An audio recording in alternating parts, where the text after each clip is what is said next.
days.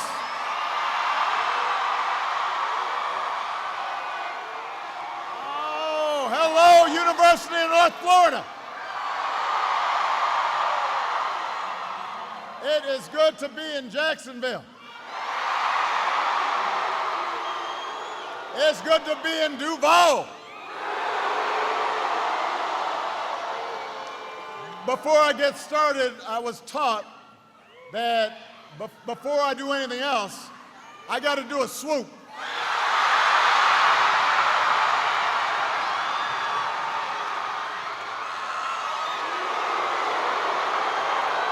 Come on.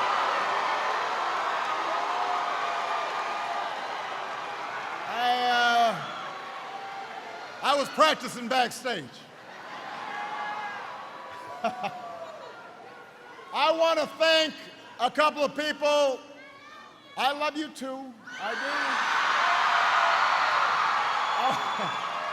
I want to thank a couple of people. First of all, your outstanding senior senator, Bill Nelson, is in the House. And your next United States Senator, Patrick Murphy, is in the House.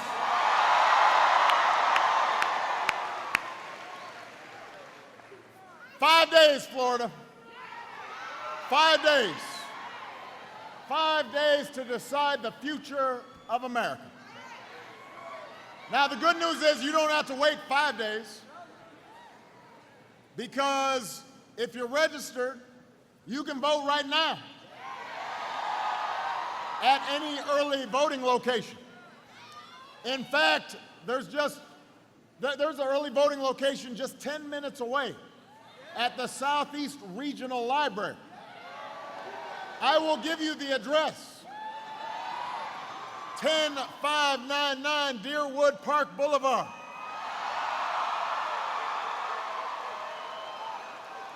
You can go to iwillvote.com to find other locations. If you're voting by mail, don't let your ballot sit on your coffee table, on your kitchen table, get all mixed up with all the other stuff you got up in there. Mail in your ballot so it makes it in by Election Day. We got to finish what we started. And in order to do that, you've got to do what? What does that say? I'm sorry, what does it say? I still can't hear you. I like that. I heard you, pep band. I heard that pep band playing a little bit. Appreciate you guys. Now, you know, as I'm traveling around college campuses, I start talking about what happened 8 years ago. I realized some of y'all were 10 years old, which makes me feel somewhat old. There's one right there, huh? So for those of you who, were more focused on Nickelodeon, back in 2008, we were living through 2 long wars. We were in the early days of what would turn out to be the worst economic crisis in 80 years. But we fought back, and we put in some policies that made sense. And today we've seen that not only have we averted a Great Depression, but last year we saw incomes rising faster than any time since 1968. We saw poverty falling at the fastest pace since 1968. We've created 15 million new jobs. 20 million people have health insurance who didn't have it. We've kicked our addiction to foreign oil. And by the way, back then when I was running, folks said if you elect Obama, gas is going to be $6 a gallon. I just want to point out, $2 ain't bad. $2.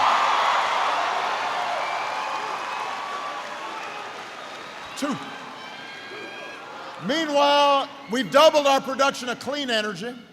We've become the world's leader in fighting against climate change. On the international stage, we're in the process of taking out ISIL. We've brought our men and women home from Iraq and Afghanistan. We took out Osama bin Laden. We're more respected around the world. We've restored the civil rights mission and voting rights in the Justice Department. We've helped to make sure that in all 50 states, people have the freedom to marry who they love.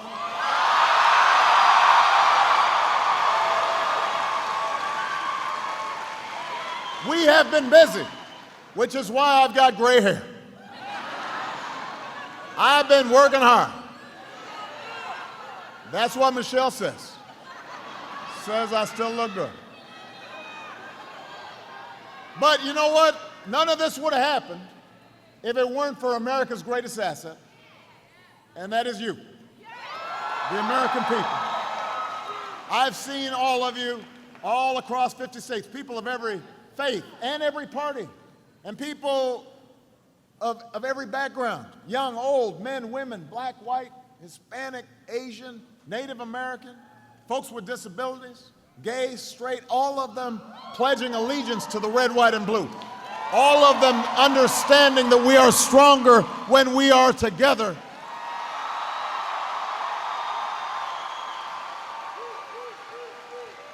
And I'm here to tell you, Florida, that there's only one candidate in this race who has devoted her entire life to that better America, and that is the next president of the United States, Hillary Clinton.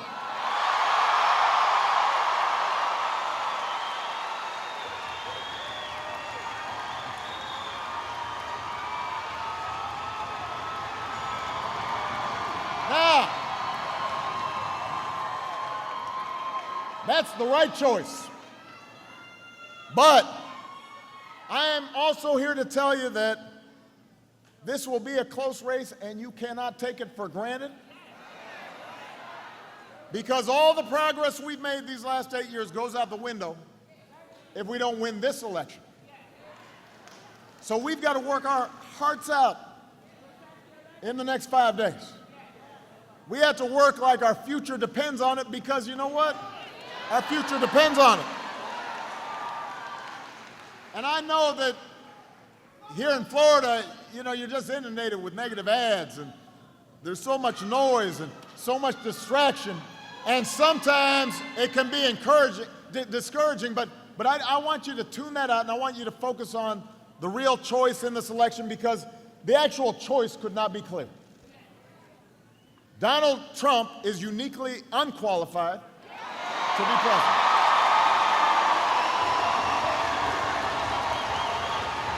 Donald Trump is temperamentally unfit to be commander-in-chief. He claims to be a great businessman. Don't boo. Don't boo. Don't boo.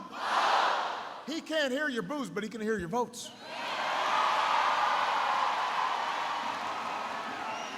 Now, as we were driving over here, I noticed there was a headline about Trump Towers in Toronto in Canada going bust. Opened it 4 years ago, suddenly it's already up, belly up. But I got some business to do here. Hold on one second. Don't worry, I see you, but I got some business to do. Hold on. Now, you know, what I know of really great business people, they're people who build great products and provide great services, but also they treat their workers well and their contractors well. You know, if you're somebody who's repeatedly stiffed small businesses that did work for you, stiffed workers out of what you owed them, just because you could, that's not my definition of a great businessman. This is the only candidate in decades who's refused to show his tax returns. Now, it may be because he doesn't have as much money as he says he does. I mean, he likes bragging, but maybe he can't back it up. But It may also be because it turns out he hasn't paid income taxes in years, which means not a dime to help support our troops, not a dime to help support our veterans, not a dime to help universities educate young people, not a dime to help rebuild our roads and our bridges and put people back to work, not a dime to do all the things that would help make America for the next generation as great as it's been for this generation.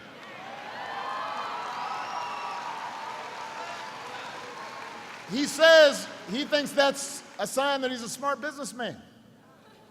But if you've been given so much and you give back so little, that's not a sign of a good businessman to me. That sounds to me like somebody who doesn't deserve to be president of the United States.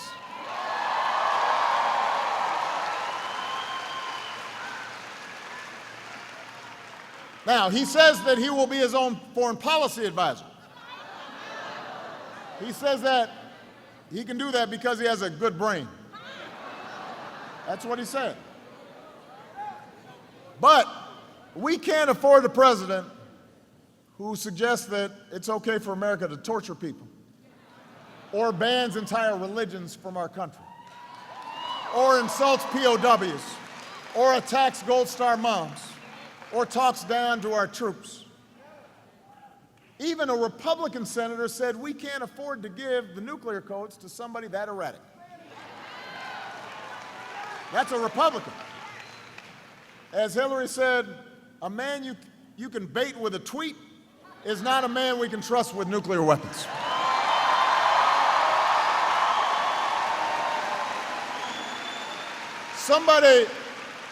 Somebody who gets fired up and riled up about a Saturday Night Live skit is not somebody you want to trust with nuclear weapons. But you know, the thing that really gets me is this notion that he's going to be a voice for working people.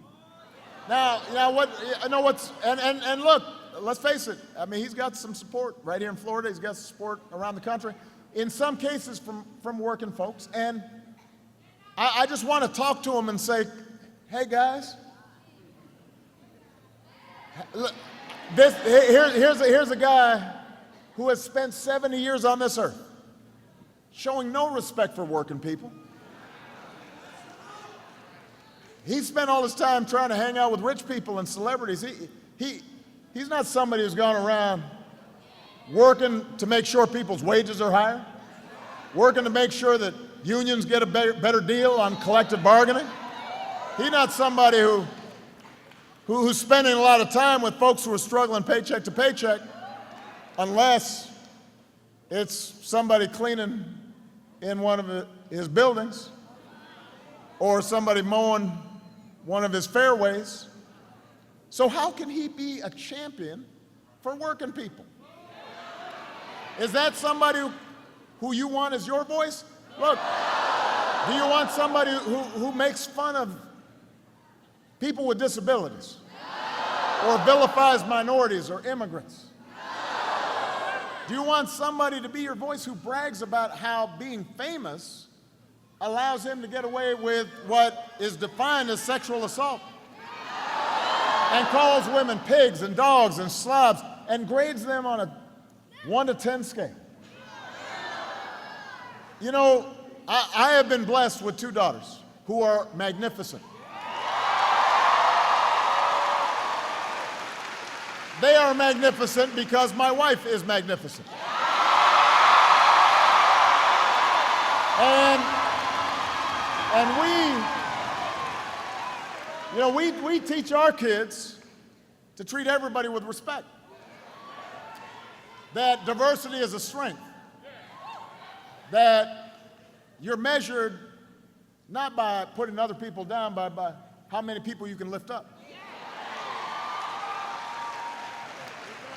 We teach our daughters that women are full and equal citizens, capable of doing anything a man does a little better.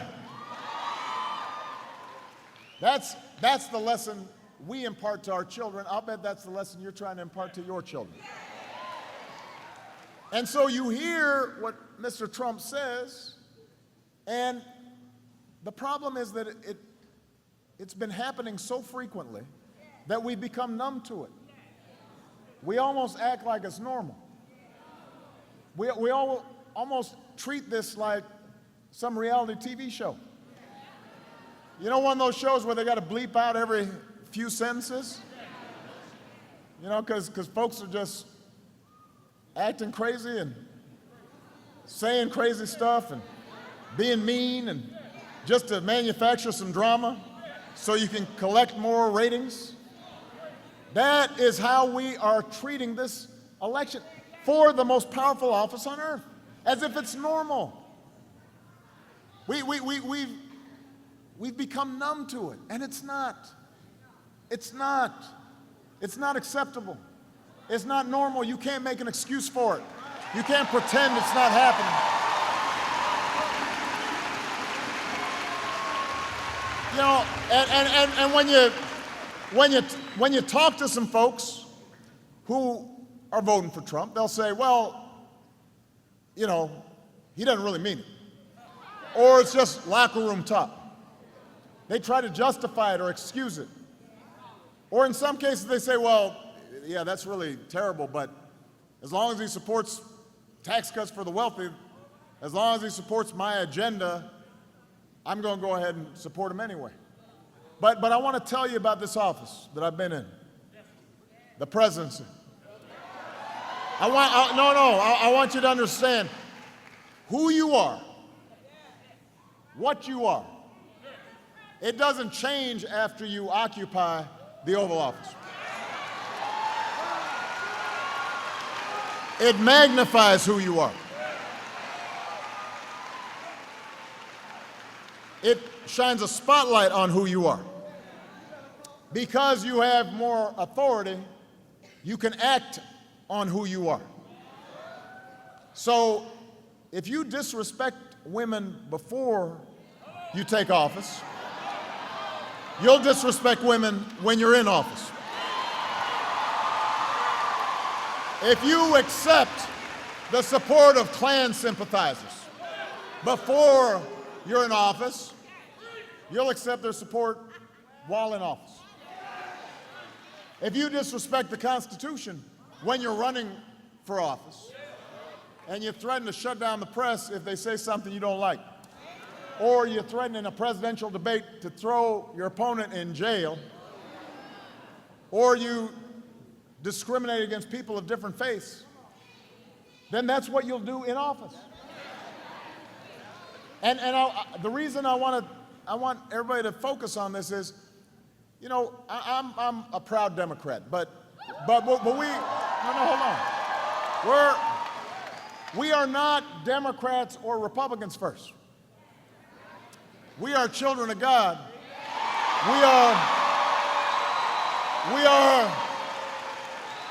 We are human beings. We are Americans first. And I have good Republican friends who don't act or think the way Trump does. When I ran in 2008, I ran against John McCain. I disagree with him on a whole bunch of stuff, but I didn't fear for the Republic. I just thought I would be a better president. When I ran against Mitt Romney in 2012, I disagreed with him on all kinds of things.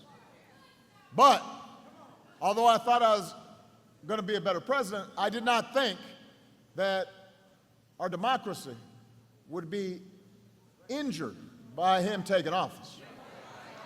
This is different. This is somebody who would do damage to our democracy, who is uniquely unqualified and shows no interest in becoming more qualified. And the good news is, Florida, all of you are uniquely qualified to make sure he doesn't get the job. But you got to vote. You got to vote. And you don't have to just vote against something, you can vote for something. Because there's a candidate in this race who's actually worthy of your vote. Somebody who's smart, somebody who is steady, somebody who is tested, maybe the most qualified person to ever run for this office. And that is our next president, Hillary Clinton.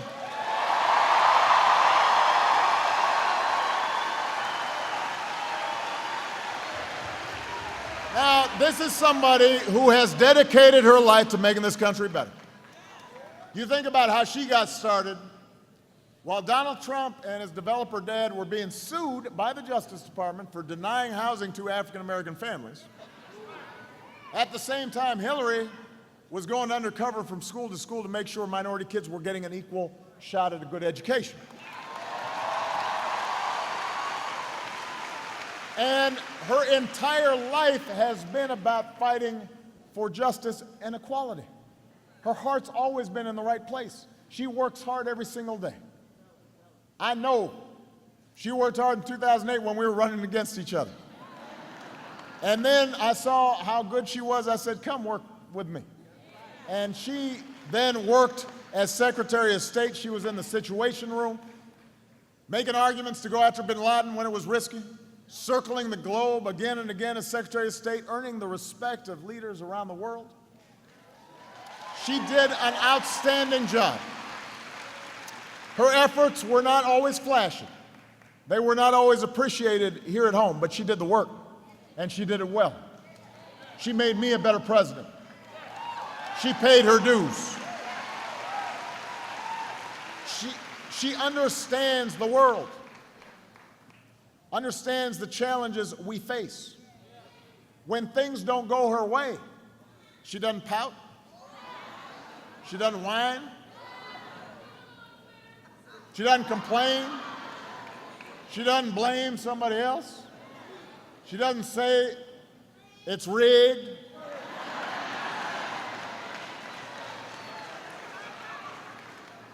She just works harder, comes back stronger. But most importantly, she knows what this job's about. This job's not about puffing yourself up. This job's about you. This job's about working for you. She knows what the decisions you make in the Oval Office mean to a single mom who's trying to figure out how to get child care she can afford. She understands what it means to a soldier, whether his family is going to get support while he's overseas.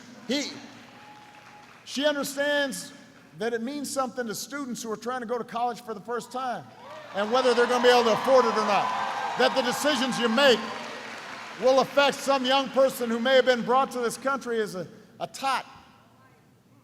This is the only country they've ever known, and now just want to contribute to the only place they know. She understands that because she's been with you. She's listened to you. She's heard you.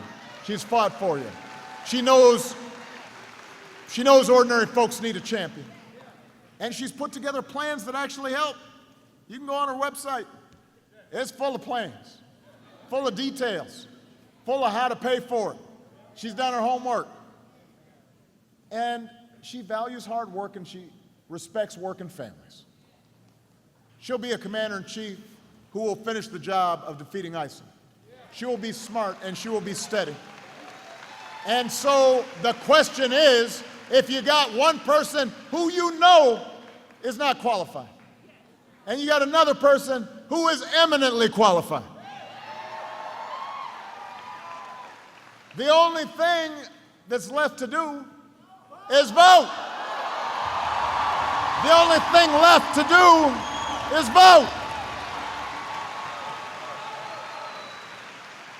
And by the way, when you vote, you're not just voting for president, you're also voting to make sure there are people who can help Hillary do a better job. That is why you got to make sure that when you vote for Patrick Murphy for U.S. Senate. Unlike his opponent, Marco Rubio, Patrick actually shows up to work. He puts you ahead of politics. He didn't try to defund Planned Parenthood. He fought to make sure women can make their own health care decisions.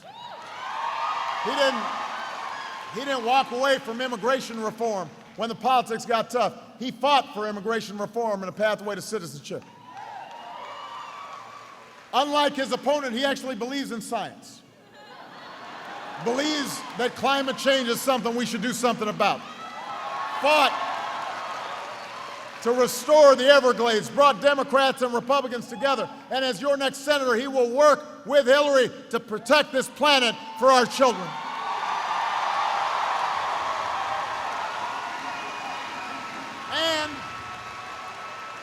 And unlike Marco Rubio, he doesn't support Donald Trump.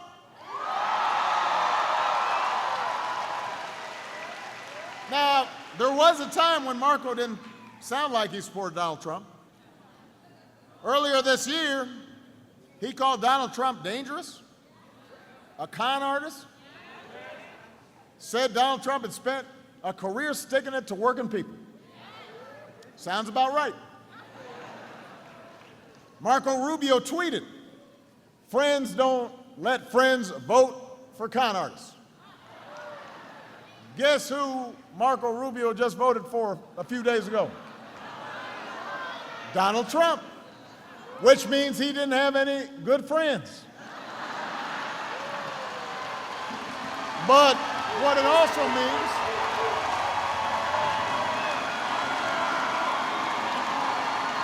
what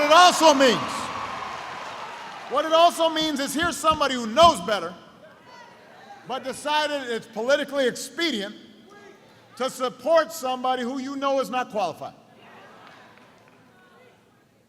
And that is a problem. Look, if you're looking for a senator who will say anything or be anybody just to hang on to power or get elected, then you should vote for Marco Rubio. But if you want a senator who's going to stand up for you and work for you and show up to work for you, you need to vote for Patrick Murphy so he can stand alongside Hillary Clinton and move this country forward. So, look, the point is there's something more fundamental at stake in this election than just plans or policies. What's at issue is the character of this nation. Hillary Clinton tells me that her mom taught her the Methodist Creed. Do all the good you can for all the people you can, in all the ways you can, as long as you can. And that's what she's done. That's what she's tried to live by. She believes we can summon what's best in each of us, make the country better for all of us. And that's what America's about.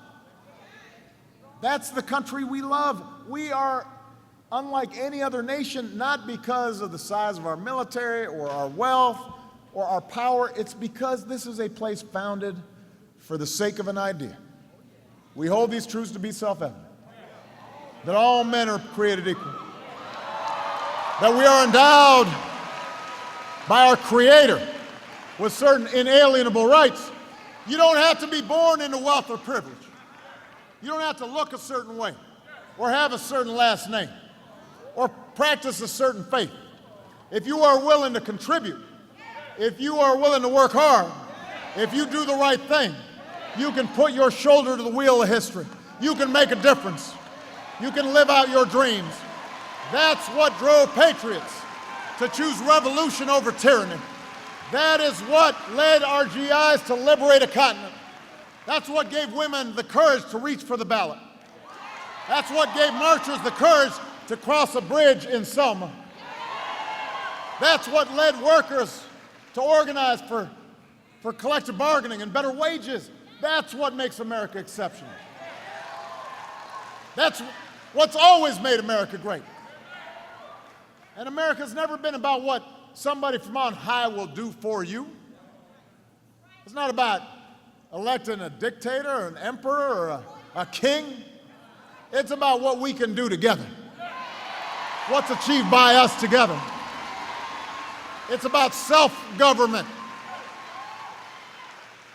And Hillary understands that. She knows there's a big country, a diverse country. And it doesn't work if we demonize each other all the time.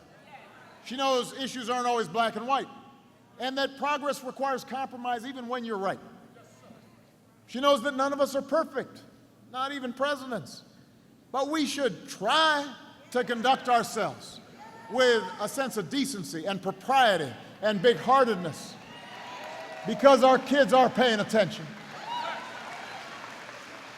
So I have confidence that Hillary will continue the progress we've made. She will need allies like Patrick Murphy. It's not enough to elect Hillary and stick her with a Republican Congress that behaves the way they've been behaving. I mean, they decided not to work with me even when we were about to plunge into a depression. Even when we were trying to save the auto industry, save people's jobs, they just said no because they thought that way it might help us in the midterm election. They kept on doing it. Didn't matter if what we did turned out to be right. You haven't heard a Republican say, man, Mr. President, thank you for saving the auto industry. You were right. You haven't heard them say, you know, we should work together to build on what you did with Obamacare, but we're glad 20 million people got health care. You don't hear them say that. Why is that? They look, the problem is, and some of them are decent people, but they feel as if they have to do this in order to get power, and that's all they're thinking about. So they are willing to engage in any kind of obstruction and gridlock, almost bringing down the world financial system if it helps them get elected. Wrecking the economy when they can't get their way. That's not patriotism. That is not service. And now that it looks like maybe their nominee might lose, as long as you vote, they are already promising even more unprecedented dysfunction in Washington. Some of them have already said we're going to engage in years of investigations, years of hearings, shutdowns, obstruction, more repeal votes. Some are saying we won't appoint a 9th Supreme Court justice. Remember, I nominated what many consider to be the most qualified guy to ever sit on the Supreme Court. He has now waited longer than any other nominee of either party to just get a hearing. Hasn't even gotten a hearing, has not gotten a vote. When you ask them, why would you do that? Why would you break hundreds of years of precedent? Why would you suddenly change the rules midstream? They say, well, we think the next president should make, it's election year, we think the next president should make this, the people should have a say. Okay, so now though, you are saying that if Hillary wins, it doesn't matter what the people say, we may not give them a vote anyway. That ain't right. Not only is it not right, but it also ain't right. It's also ain't right.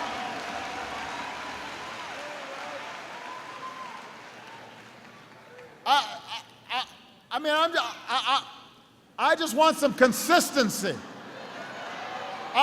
You know, if you say that we should be tougher on the Russians, then how you nominate a guy who admires Putin?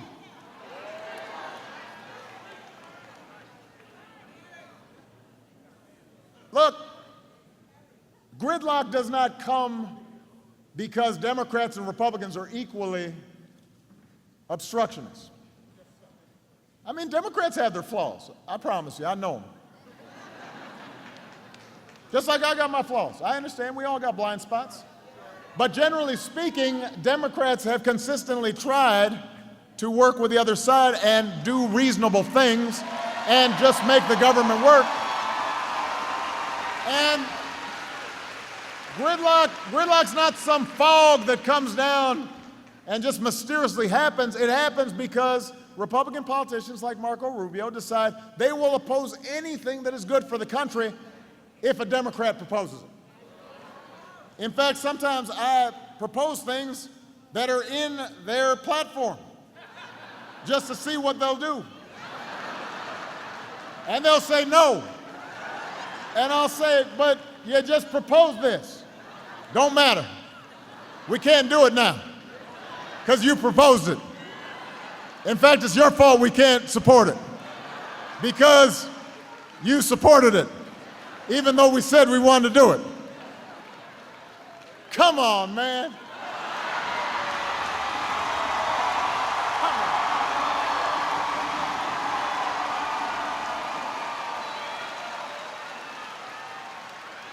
Come on, man. Come on. So, if you think voting for gridlock makes sense, then you should vote for Republicans. But I think we can do better. I think we can create more jobs. I think we can raise wages even further. I think we can help families who right now have trouble affording child care. I think we can raise the minimum wage. I think we can make sure there's equal pay for equal work. And if you believe in that, then you got to vote Democrat up and down the ticket. You got to vote for Hillary Clinton. You got to vote for Patrick Murphy. People who will move the country forward. I know, last point, young people, I want you to listen here. Because you were 10 when I first ran.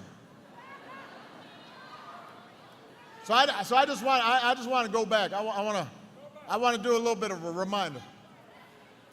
I know that a lot of you may feel cynical. There's a lot in this election that can make you feel discouraged. But I've traveled this great nation of ours, and I've met people from every walk of life, every region. The American people are good people. They're a decent people. They're a hard-working and resilient people. They're an innovative people. And we just have to make sure our politics reflects that. And right now, young people, you have this opportunity that doesn't come around all the time, where history can move. You can bend the arc of history in a better direction. You can reject divisiveness. You can reject mean-spiritedness. We don't have to go backwards. We can go forward. You can elect a leader who spent her entire life moving the country forward. You can elect our first female president to send a message to our daughters and our sons.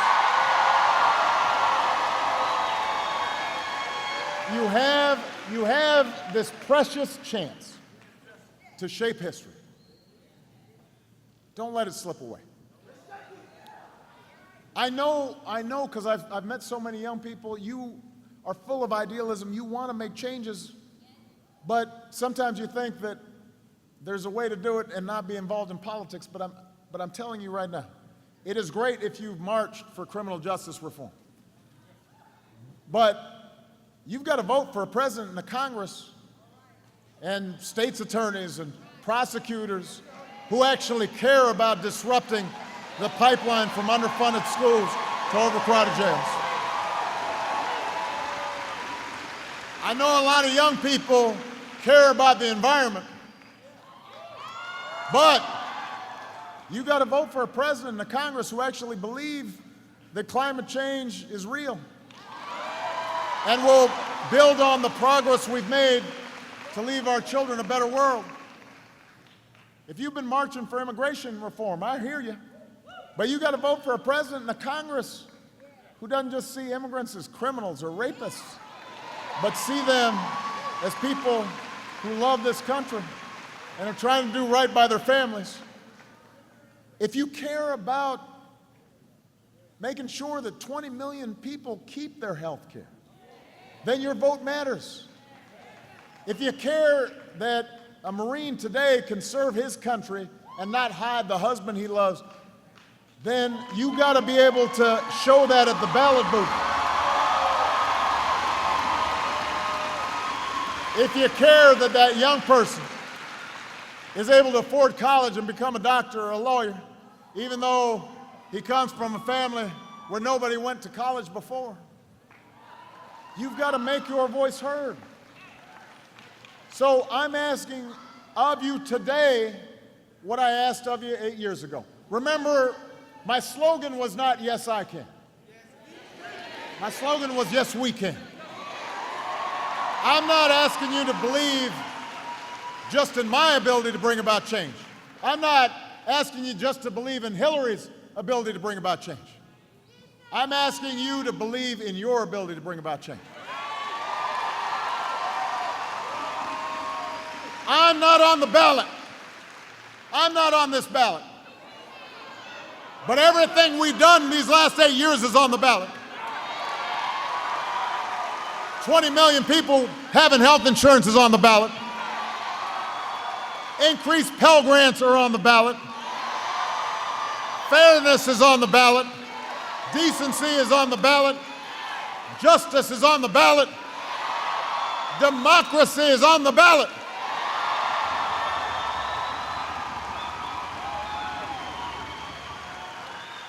And Hillary Clinton will advance these things. And Patrick Murphy will advance these things if you give them a chance. So you've got to do everything you can this week. I know if you're here, you probably voted. That means you got to get your friends to vote. You've got to get your family to vote. You got to talk to Cousin Pookie. You got to talk to Uncle Jimmy who's sitting on the couch. You know, and he's watching the World Series reruns, and that's cool. Nothing wrong with that, but you tell him, take 15, 20 minutes out, let's go vote. You got to reach out to your coworkers. You got to talk to your neighbors, and you have to tell them this is the moment where America decides what it believes in. Do we believe in fear, or do we believe in hope? Do we believe in cynicism, or do we believe in hope? We have a chance to choose hope. Choose hope. Choose hope. Choose hope. Choose hope. Choose hope. But you got to vote. And if you do, we will elect Hillary Clinton. We'll elect Patrick Murphy.